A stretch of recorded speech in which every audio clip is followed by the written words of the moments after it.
Ano masasabi mo dun sa ano? Ano masasabi mo? Kung sakaling mapanood to nung nag-aalaga sa'yo dati, nung sabihin mo? Sana balik na nila yung dalawang kapatid, pati ano, hindi na nila pahirapan yan. Nahihirapan lang dun, no? Kasi minsan pag papupunta doon, tatago nila o kaya itatakas nila yung dalawa para lang di makuha sa kanila. Mabait yung lalaki. Babae lang yung ano. Masungit. Yung babae na pag ano, mangingi kami, hindi kami binibigyan. Yung pag ano, nangungupit yung lalaki, tapos binibigyan kami. Yung asawa niya. Tapos ayun, simula ng ano, tumakas ako sa kanila, nag-away-away na sila.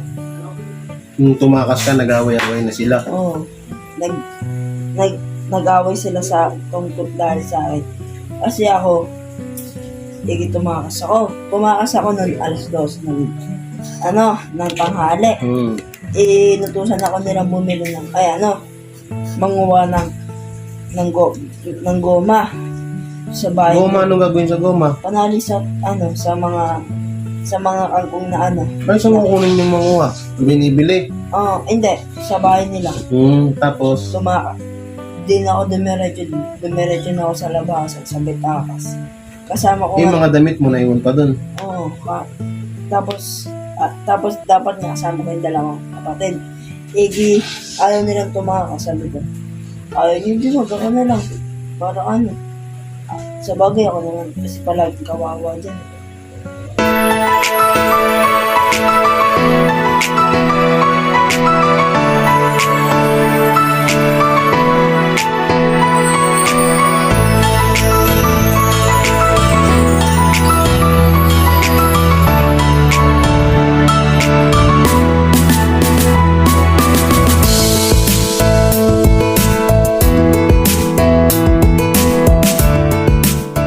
So yun, yan, kain na kami ni John. Ito yung mga kasama namin. Yan, yung aking girlfriend at si Charles. Yan si John, oh.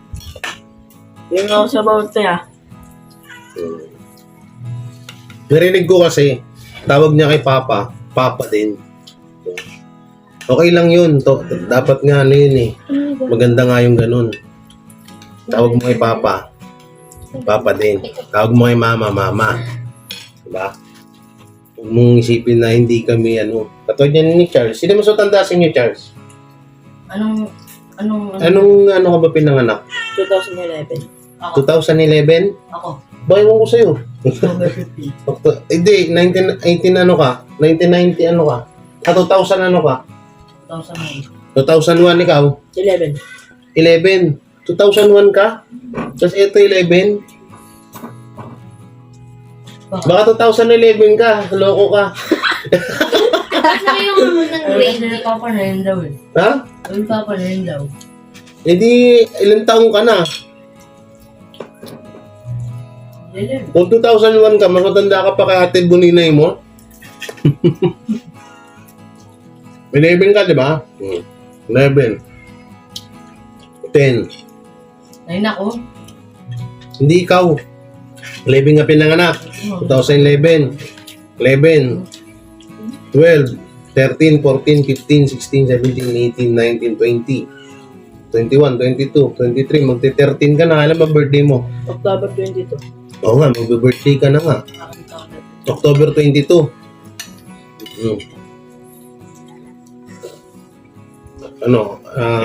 Okay ka ba rito sa amin? Ako. Hindi ka na boring or... Hindi ka. Kaya ayaw niya na umalis dito. Sa totoo nga po, may umaampun dyan. Kaso ayaw niya. Kahit ang ganda ng bahay, ayaw niya. Ganda ng bahay, no? Kasi ayaw ko pa rin. Gusto mo pa rin sa akin. Tipin nga ako nga dito. Ito pa rin gusto niya sa akin eh. Sa hanggang close sila ni Charles. So huwag kayong mag-aaway na dalawa. Pag uuntugin mo kayong dalawa pag nag-aaway kayo.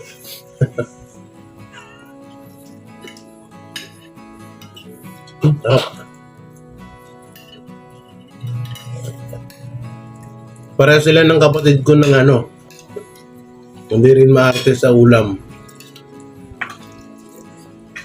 Kung ano yung kinakain namin, yun din sa kanya. Wala siyang arte. May sunod na pasukan. Mas maano pa pala nung grade sa ito, Charles. Ikaw, ano ba grade mo? 7 na sana. Ikaw, grade 7 din, di ba? Bumalik sa grade 6. So magsasabay lang kayo pala ni Charles. Magka-classmate pa rin pala kayo. Ha? Sana para kopyahan eh. Uy! Uy, gagi! Naka-video.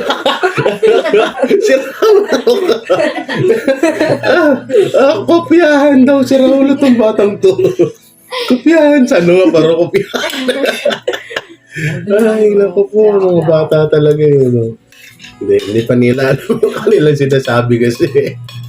Kopyahan, mag-aral ka ba kung mangungopya ka din. Yan po sa lahat ng teacher dyan sa Taguig na mga kapanood nito. Tandaan niyo po yung mukha ng dalawa. Yung kapatid, itong mga kapatid ko. Pati ito si Jan Jan, no? Tandaan niyo lalo ito si Jan Jan. Mangungopya daw siya. Ako doy, huwag kang tatabi sa akin na. Baka lahat ng sagot ko perfect, baka ikaw mangopya. Wow. Sana all. Anong grade mo nung ano? Nung mga nag-aaral ka? Pakisabi nga sa amin. Dapat, kasi ano, Hindi, ano mo, grade mo sa Ako ka. card mo? Anong tawag doon? Kalimutan ko na. Kada magbibigay ng card. Oh, kada magbibigay ng card, pag walaan ko sila ng card ko eh. Ha? Pag walaan. Yung ano, simula nung namatay si mama na wala nila ako. O nga pala, i-schedule natin pagkuha ng birth certificate mo. Saan ba yun? Papuntang Pasig. Alam ko naman yun eh. Saan tayo dadaan? May ulam ka. Kenneth.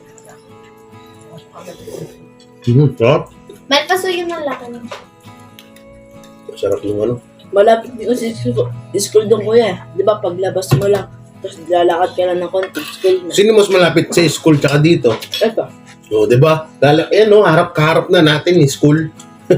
Para Sa pamagahan. lahat yung oras. Sabi ng kapatid ko sa kanila daw, dun sa Bataan, kalating oras daw biyahe. Papuntang school. Buti nga siya church, kalating oras na, saan isang oras lakad eh. Ba't ka ba dati nag-aral? Nopin doon. Sakit. Hunters, right? Kung halimbawa na ibigay sa akin yung mga kapatid mo, gusto mo, para sama-sama na kayo, no? Try natin tanongin yung nag-alaga sa inyo nun. Hindi talaga nila ibigay. Hindi nila ibibigay. Tuwing ko nga eh. Kinukuha sa akin yung tuwing ko eh, ibigay eh. Dapat nga Bakit daw? Hindi ko lang alam. Dapat nga ngayon wala na. Bakit sino ba nagbigay dun, mama mo? Hindi. Kung sa'yo na kami kinuha. Bawal yun. Kung saan niya kayong kinuha? Ba, pwede pala siyang kasuhan dyan. Pinabili naman kami ni mama doon sa sa kaibigan niyo doon sa Kenneth. Yum. Una ko, katulad ko, Ito kayo. ako wala akong karapatan. Wala akong matibay na karapatan kapag may kukuha sa'yo. Pero kapag gusto mo, pero pag gusto ng mga bata, wala siyang karapatan doon kahit anong mangyari. Kahit ikaw, wala akong karapatan sa'yo pag ginusto mo. Dapat ka nga wala na. Wala na ako dito na sa probinsya na ako. Oh. Yung dalawang kapatid, tinago nila. Di makista. Hindi naman nila inaano yung mga kapatid mo doon. Ganun din katulad sa akin. Binubugbog din nila. Ay, naku po. Yan, ang totoo ba yan, dyan, baka mamaya, siyempre, maraming nakakapanood sa atin, no? So, ganun din ginagawa. Ano bang pangbubugbog ginagawa sa'yo doon? Palagi kami pinapalo ng panumpit sa Bakit? Baka, kaso, totoo sa'yo nito, guys, ha? Totoo yung sinasabi niya. Dito kasi ilang araw na siya rito, hindi ko siya nakikitaan ng, alam mo yun, nakakapikon na kulit. So, ganun din ginagawa sa mga kapatid mo. Sino ba pwedeng malaman kung saan ang address ng na yun? Ako alam ko, address ng bahay nila. Sige. Tulungan niyo ako guys na ma-rescue natin. Si nanay din, alam din niya yung bahay nun. Mayaman ba yun? Titinda ng gulay. Madaling araw, puyat. Puyat yung ano dun, dalawang kapatid dun eh. Sigura. Ginagawa niya bang tindera mga kapatid mo? Hindi. Eh bakit puyat? Ilan taon na ba mga kapatid mo? 7 na 8. Oh, mga bata pa yun ah. Ba't niya pinagtatrabaho sa gulayan? Ano, alas sila ng alas 9 ng gabi. Oh, Uwi sila na alas 7 ng umaga. tapos yung mga kapatid mo puyat. Ano yung ginagawa? Titinda gulay. Naku po. Pwede siyang kasuhan dyan. So yun, ano pa yung ano, yan, tapos na kami kumain. Ano pa yung ginagawa sa iyo doon? Pupunta kami doon sa may ilalim ng tulay ng alas 3 ng hapon. Ano? Alas 3 ng hapon ba? Sa tulay, saan tulay? Doon. Sa C6. Anong gagawin niyo doon? Ang angkong. Tapos, pupunta kami doon sa bahay nila. Aalis kami ng alas 9 ng madaling gabi. Tapos uwi kami 7 ng umaga. Tapos tulog lang namin kalat, konti lang. Nagigising kami ng alas 3 ulit. Ano yung mag-asawa yun? Hindi. Ayoko mag-asawa sila kasi wala silang anak. Tapos ba't pati kayong sinasama?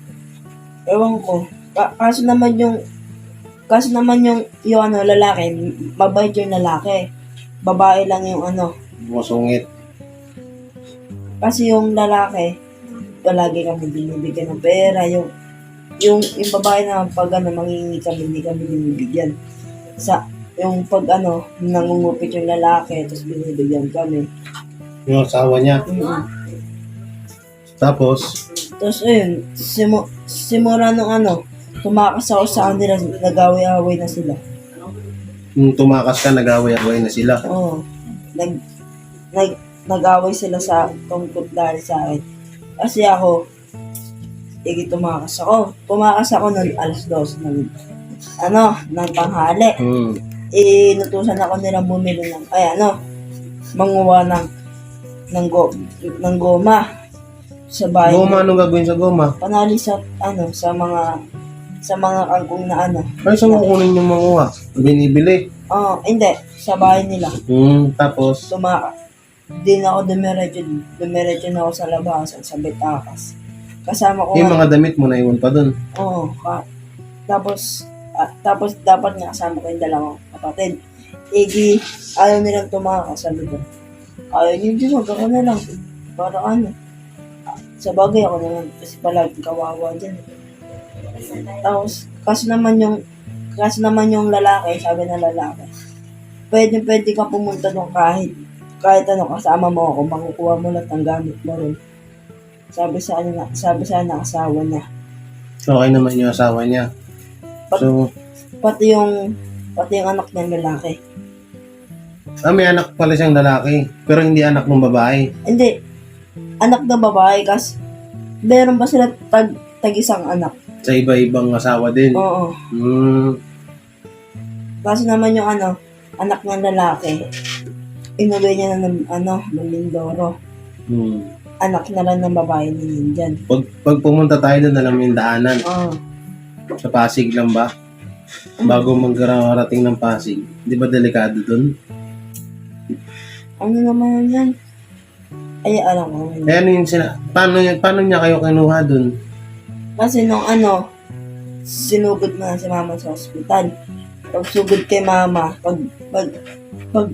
pagdating sa amin, patay na si mama, sabi niya sa amin, dinala niya kami sa bahay nila, tapos sabi niya, dito na lang kayo. Tapos, Nagulat naman kami, yung dalawa pumayag, sabi ko, titignan ko muna, papayag ako, nung pinalagpas ko lang ng December, tsaka ako tumakas. Kasi ayun pala yung isukli sa akin, pangit ang ugali. Ako naman, gawa lang ako. Pagpupunta ako sa Pasig na alas 2 ng gabi, tapos uwi ako ng 7 ng umaga. Ganun lang ginagawa ko.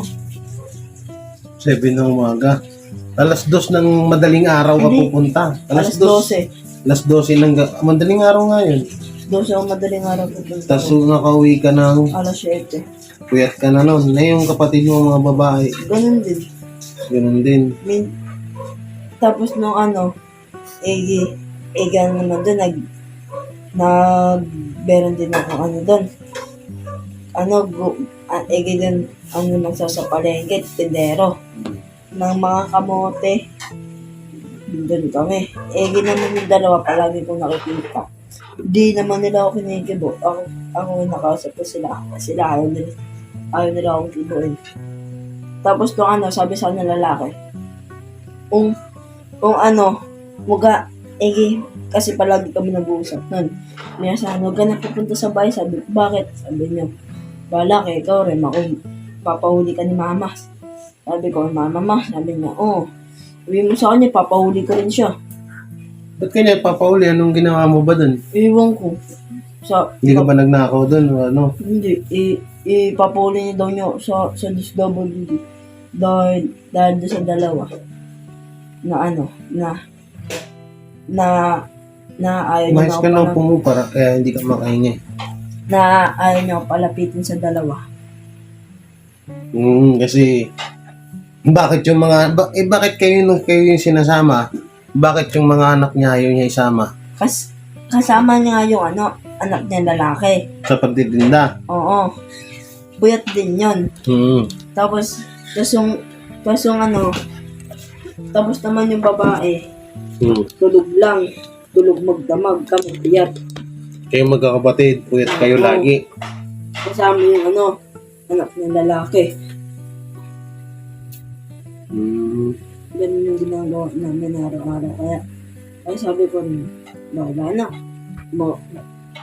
na. Tapos nung tumakas ka, saan ka pumunta doon kay doon sa dating bahay niyo? Hindi. Pumunta agad ako doon sa may Manukan. Doon, din ako ng ilang buwan din ako ron. Sa Manuka naman yun, huwag mong galayin, baka malaglag. Manukan din sa may Kenneth, sa may Talipata din. Ay, yung pinagtrabahoan mo 1K isang buwan mo. Oo. Doon din ako, tumakas din ako nung kasi ayaw niya ako palapitin sa mga tao. Sabi ko, bahala na. Baka naman dito tumakas ka rin. Hindi naman. Mahilig na kasi doon, wala akong kalaro doon, boring lang ako ron. Pag di ba kunyari, walaan paninda, kinukulong lang nila ako. Kinukulong ka lang nila doon. Sa loob ng bahay lang. Hindi ako nakakalabas, lalabas lang ako, bihira lang. Kaya sabi ko, bahala na ako, makakatakas o hindi. Nakatakas naman ako, kasi naman, hanggang ngayon, mabait siya sa akin, hindi man niya ako nakuha. Binibigyan niya pa nga ako minsan ng mga manok niya. So, paano ka nakabalik nung wala nanay, sino to? Kaya Nanay Arkelina, Arkelina. ilang beses na, at tapos yung pagtakas ko doon, dumiretso na ako doon. Tapos pagdating mo naman doon, binugbog ka naman din. Hindi, oo. Pinalo ka. Pinalipas mo ng ng isang taon tsaka nila pinali dito. Dos na malapad yun. Naka-brother na sabi. Sabi nga sa kanila, isang gawin pa daw nila sa akin yun, wala na daw sila. Babarilin na daw sila, lahat daw sila dyan. Bakit daw sino Kasi doon si mama, kinausap niya lahat ng barangay pati police. Mama mo? Nung nabubuhay pa? Oo, kinausap niya. Nasabi niya, sino manakit dito sa mga anak ko, alam niyo na gagawin. Gawin mo ako sila lahat. Nung namatay si mama, buhay pa si mama, binugbog din ako ng babae. Binato ako ng paper bag na maraming papel. Ganito kakapag ng papel. Binato ako sa likod. Tapos binugbog kami tatlo.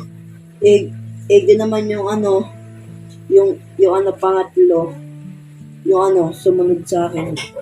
Lumalaban talaga, hindi talaga umatras yun. Hindi umatras Yung kapatid mo? Na sumunod sa akin pati yung bunso namin.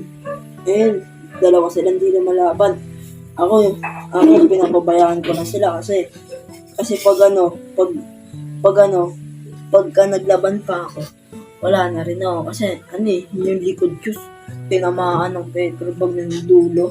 Tinamaan ako sa likod kaya bigla sumakit eh. Tapos kanibukasan, sobrang sakit na lahat ang katawan ko. Ayun, pinahilot niya ako, sabi ni mama, hindi mo pahilot yan, ipaparade ko lahat ng bahay niya. Pinahilot niya ako, tapos simula na, hindi na nila ako sinasaktan.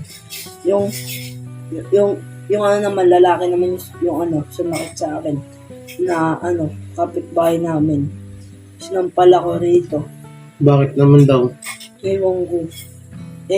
Kasi aalis ako. Tapos siya, naka-costume na pang babae. Lalaki siya. Ako paalis, tapos doon siya paalis din siya. December yun eh.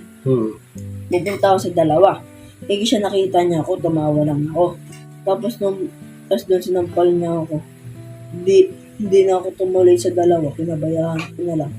Tapos, hindi nga alam na mga yun eh. Kasi tago eh. Dalawa lang yung nakakaalam. Kasi doon, kinausap din naman lahat ng close na kapitbahay doon. Lahat ng close doon. Kasi marami silang kaaway doon. Marami pala mga ginawa sa'yo doon, no? So, gusto mo makuha yung kapatid mo doon. Ang tanong, nasama kaya yung kapatid mo sa atin? Kung sana mas mami. Halimbawa, pagpunta natin doon, kausapin mo sila. Kausapin ko yung nag-aalaga sa'yo. Sana pumayag siya. Kapag nakita ko yung bahay nila, ako yung mag-isang pupunta doon, hindi kita kasama kasi baka bigla akong kunin. Hindi naman nila makakuha basta-basta. Kasi yung lalaki din, sabi sa mga lalaki, pag di ba kunyari po, Saan ba pwesto nila sa palengke? alam ko yun eh. Doon, kaso, pagpunta ko, marami natin. Kaya mo na. So yun, pagpunta natin doon kung yung birth certificate, tapos kausapin mo yung mga kapatid mo ha. Sabihin mo, dito sa bahay, kahit hirap lang din kami dito. At least dito makakain at makakapag-aaral ka. Saka walang gagawa sa'yo ng kusak. Kung mapapagalitan man kita, alam mo yun, mali mo yun. Tsaka kung ano katulad nung kanina, kaya ako kayo tinawag kasi biniwan nyo lang ng bukas yung ulam. Kaya na yun, payo ko lang sa inyo yun. So ngayon, sa bahay na nilipatan ko, bali magkakaroon kami doon ng schedule sa mga gawain para hindi sila magsilipan, no? Katulad niyan, sa gabi, kung halimbawa na si Charles, sa umaga ikaw. Kasi naman sa gabi ako, tapos sa umaga. Oo, basta salitan kayo. Ganon, hindi po pwedeng magturuan, huwag kayong mag-aaway. Kasi pauwi na rin yung si Tamtam, yung pinakabunso, tsaka ate nyo rin. Ate mo, si Princess. Ate ni Charles. Yan si Papa, makita mo si Papa, tahimik lang. Kaya mabait yan. Nangayaw lang ni Papa yung saktan ng mga bata. Kaya ako hindi ako nananakit. So yun natin yung kwento ni Jan. Ano pa yung mga ibang wala na, yun lang. Halimbawa na kinuha ka nila sa akin, kasama ka. Hindi. Baka mamaya bigla ka nilang kunin sa akin. Wala nang susama. Paano pag DSW na yung kumuha din sa'yo, wala kang magagawa dun. Hindi pag tayo ng linggo, parang Basta kunin natin yung birth certificate mo, huwag mo na yun, i-set natin kung kailan para pag nag-aaral ka. gusto din kasi ko ng mga printing yung dalawa hindi lang kasi makuha ko. Hindi lang kasi matsamba nila dun. Kasi Laging tinatago. tago. Tapos pag pupunta rin sa dito. Wala. bakit? May utang bang malaki nanay niyo sa inyo? Bakit ganun ginagawa niya? Wala naman. Kasi ano eh. Tsaka hindi naman kabayaran yung ganun. Anak ang kabayaran sa utang ng magulang. Hindi, wala namang mas mamang utang sa Tsaka higit sa lahat, wala siyang karapatan na saktan kayo kasi kahit siya nagpapakain sa inyo, wala pa rin karapatan na na saktan nila kayo kasi hindi ka naman niya kadugo. Siguro na lang pag grabe yung ginawa mo, pwede kang mapalo. Pero yung ganon, na tumutulong ka pa nga, minurugbog ka pa, di ba? Pag, di ba nga, matutulog kami sa tanghali. Pag ano, di ba, tapos sila sa baba nag-uusap. Pag ano, kasi yung dalawa mahilig ako harutin. Sino kapatid mo? Oo, nag-arutan kami minsan. Egi sabihin nila, iingay nyo. Kukurutin ako, tapos papaluin ako. Yan yung ginagawa nila. Sa madaling salita, kada saway, palo, ganon. Kurot. Palo mo kaya kurot. Dahil ko lang ginagawa sa idol. Kaya dito magpakabait ka ha. Turing mo na pamilya yung mga tao dito tsaka kaya kung sa bahay mo mag-aral yan sila Charles. Ayaw mo rin naman dun kala madam. Sabi mo dito ka talaga. Kasi kinukuha siya ni madam yung sponsor ko po. At may tumawag lang po. Pagpasensyaan nyo na. Yan. So yan na si dyan. So bali yun. Kinukuha nga siya nung sponsor ko si madam. Pati nga dapat si Mark tsaka ito. So pag-aaralin sila kasi katapat lang din nila yung school. So doon mas matutupad nila yung pangarap nila kasi siyempre ako sa YouTube lang din ako umaasa at hindi ko rin alam kung hanggang kailan ba ako dadaling ng YouTube, no? So bahala na. Iawa naman ng Diyos, no? Gagawin ko na lang yung best ko para dito sa mga batang. At ayun, sabi ko nga sa kanya, hindi huwag niyo ituring na ibang tao yung pamilya ko kasi pamilya niya na rin yan. So yun na, yung masasabi mo dun sa ano masasabi mo? Kung sakaling mapanood to nung nag-aalaga sa'yo dati, nung sabihin mo? Sana balik na nila yung dalawang kapatid. Pati hindi na nila pahirapan yan. Nahirapan lang dun, no? Kasi minsan pag papupunta doon, tatago nila o kaya itatakas nila yung dalawa para lang di makuha sa kanila. So yan, sana matulungan nyo rin kami, no? Kasi syempre alam niyo ito si Janjan, siya mismo nakakaalam ng mga ginagawa sa kanila dun. Sana makuha ko yung ibang niyang kapatid para naman tawag dito, maiayos natin yung buhay ng mga bata, no? So yan mo ha, dyan ha, punta tayo dun ha. So, at sana malam mo may tutulong sa atin para makuha yung mga bata. So ito Dapat kayo sa linggo na lang eh. hindi ko pa alam kung kailan ako bakante. Kasi dami ko rin ginagawa, sabihan na lang kita. So yun, maraming salamat. Don't forget to like, share, comment, and subscribe. At ayaan nyo. Abangan nyo yung kwento ni Janjan hanggang sa makano. Basta huwag kang lalayas dito. Baka lumayas ka rin, ha? Hindi ka alis dito? Hindi. O, diba? Ganda nga rito eh. O, diba? Ayaw niya rito. Maganda daw dito. So yun po, ingat kayo palagi and God bless. Pakishare po na itong video na to. Ayan. Bye-bye.